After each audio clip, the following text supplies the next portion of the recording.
مدل شخصیت داریم. کاسه‌ای و آبکشی. آدمای کاسه‌ای همه چیز رو تو خودشون نگه می‌دارن.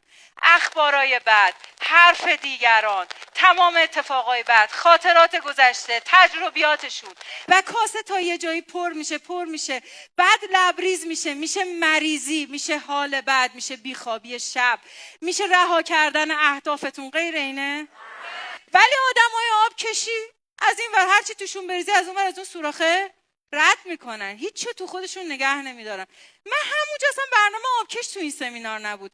همونجا که با صدای بلند به خودم گفتم آبکش، فکر جنگ آبکش، نظر دیگران آبکش، آبکش، آبکش، آبکش، آبکش. بعد به مقدم گفتم میری 1200 آبکش میخری، میخوام زیر صندلیای همشون یکی آبکش بذارم، چون این خود درسه.